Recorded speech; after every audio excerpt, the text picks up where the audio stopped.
Linguist Kazimieras Būga defined the territories inhabited by us, Balts, already in the 3rd decade of the 20th century. They were wide stretches between the Vistula in the west and the Oka in the east, between the Daugava in the north and the lower reaches of the Dnieper in the south. Already in the Old Bronze Age, which, as you say, started around 1700 BC, some communities of Balts lived on the given territory. People of facial urn culture and Western white barrow culture settled on the shores of the Baltic Sea. From the north to the east and to the south they were surrounded with a wide ring of central Balts, striped pottery culture people. My eastern kinsfolk inhabited the Oka River basin, middle and lower reaches of the Dnieper, while my western brothers were the first to take over the traditions of barrow construction from the inhabitants of Central Europe, while producers of facial urns assumed the custom to burn the dead. Now it all went into oblivion. Why we stopped burying the dead body? I heard a priest telling the following story. Sovius was a human being. Having caught a boar, he took out from him 9 spleens and asked his children to fry them. After the children had eaten them up, he grew very angry with his offspring. He tried to descend into hell.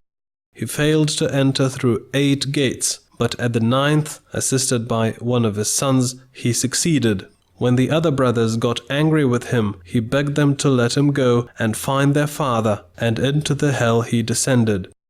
After supper, which he had together with his father, the son prepared a bed for him and buried him in the earth. When they both got up the next morning, the son asked his father if he had had a good night's rest. The latter groaned, oh my, worms and slugs attacked me."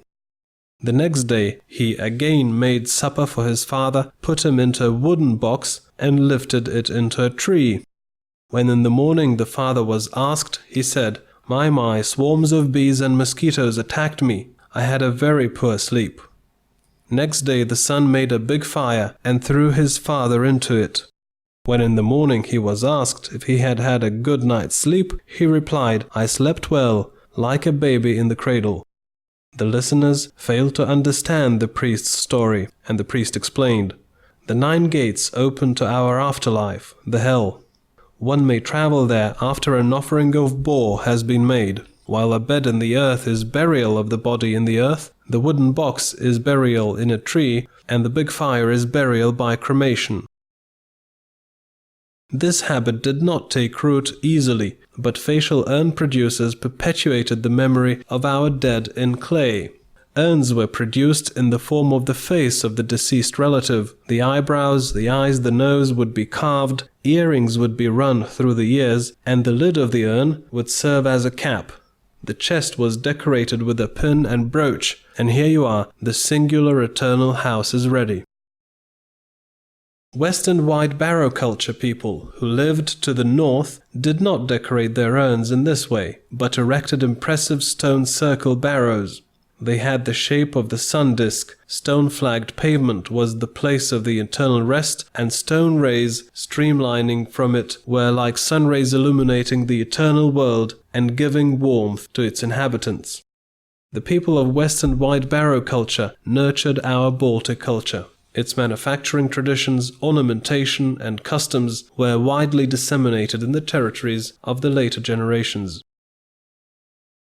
Central Balts, striped pottery culture people, are said to have been the descendants of Narva culture people. We developed the industry of hunting, fishing, and animal husbandry. We settled on the naturally well-protected hills, on the shores of lakes and river banks. To make those settlements even safer, we heightened the slopes, erected sophisticated fortifications and secret tracks between them, and also built bridges over the protective ditches. We cultivated the land, although stone and bronze axes were of little use in the earthwork. We had our metal workers who cast axes and ornaments from the imported bronze in stone molds. Our character is said to have formed finally around 1100 BC. The traditions of mound construction, animal husbandry, hunting and fishing varied by the agriculture. Amber made us famous back in the Bronze Age. people of copper mines in Central and Southeastern Europe used amber as adornment. We brought it to Peloponnesia and Crete, via Alpine passes to Italy, and via the Don Delta to the Caucasus. It also spread around the Black and Caspian Seas, traveled as far as Syria and Palestine in Asia Minor. The world not only admired amber, but also wrote about it. Greek Homer mentions Baltic amber in the Iliad and Odyssey, and the father of history Herodotus in his History. In around 325 BC, Pytheos of Massalia visited our lands. After his trip, knowledge about our tribes spread widely. The era of the Roman Empire surprised us by such an unseen scope of trade in amber. As Roman Pliny the Elder argued, women of the Po region carried amber in place of gorget not only for curative purposes, since they believed that amber helps cure thyroid and throat diseases, but also for purposes of beauty. Publijų Kornelijų Tacitą declared once haughtily, "For a long time, amber was lying among the sundry flotsam and jetsam before our luxury granted it its name." As if we hadn't known anything about amber or had never used it. At least 2 millennia prior to Publius's words, our ancestors produced amber embellishments and other valuable artifacts. Roman luxury did not give amber its definition. It defined its new value, which we made use of without delay. We created the whole industry of amber. In the location where the Prieglus flows into the Baltic Sea, we opened up amber mines and started the Amber Road, which during the reign of the Flaviuses and the first Antonines from Vindabona town via Klotsko Pass reached the Vistula, the Baltic Sea and Amber Land in Sembia. When the Romans started fierce fighting with our neighbors, Germanic Marcomannians, we shifted the road to the east. Via Morava, we reached the Roman Factoria in Carnuntum, on the right bank of the Danube River. Pliny's Natural History tells you everything about the scope of the given endeavor. He wrote that Emperor Neron, who reigned between 54 and 68, sent a horseman named Julius to bring amber to decorate gladiatorial contests. The man traveled 600 Roman miles from Carnuntum. He brought back amber in such quantities that in the days of gladiatorial contest, all amphitheater gladiators and servants were decorated with amber. The biggest piece of amber sold in those days was as big as 4.2 kilograms. The attention of Romans to amber included the people who traded it. It is since Herodotus' times that Baltic tribes have been mentioned in the descriptions of historians, geographers and travelers.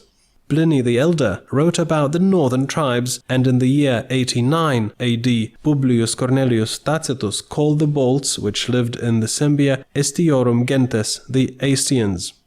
On the coast to the right of the Suavian Ocean, the Aestians have fixed their habitation, he wrote. Claudius Ptolemy, who died in 168 AD, was the first to mention individual Baltic tribes, Galindians and Suduvians. Baltic lands are described as the itineraries of Pointinger roads at the end of the 4th century. River Selianus, showed on the map, which falls into the Baltic Sea, is our well-known Daugava winding through the land of Selians. We, the Balts, were not idling away our time either. Having visited different countries, our metalworkers between 10 and 40 AD discovered a way to obtain iron from the bog iron ore and produce steel.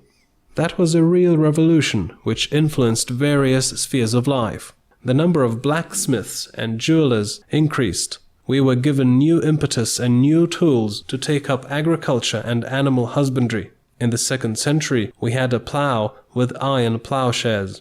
Being quite expert in using iron axes to cut forests and possessing iron ploughshare to till the soil, we made agriculture our main occupation. And with the appearance of the iron scythe and sickle, which we used to prepare fodder, animal husbandry flourished as well. The iron axe enabled a wider scope of woodwork. Chances to construct our dwellings were better, and we started to build more durable and warmer houses. Weapons of better quality were added to the hunting and warfare arsenal. Internal exchange and trade with faraway countries were developing. Everyday life of our people changed. Embellishments produced from the imported copper, zinc, and tin alloys were widely used in everyday life. Iron made us rich. Families became more numerous. New offspring moved to the new uninhabited regions, and the settlements became more evenly spread throughout the whole territory. In the vast stretches between the Vistula and the Daugava, where our ancestors, the people of Western white barrow culture and striped pottery culture, lived, communities which nurtured new customs and new mode of manufacturing were formed. People who lived on the Baltic coast around the Nemunas estuary and in central Lithuania stopped making barrows and cremating their dead. Barrow culture people who maintained the tradition of making barrows buried not cremated people, while the territory, which you call Užnemunė, experienced the influence of people who made flat graves and erected barrows.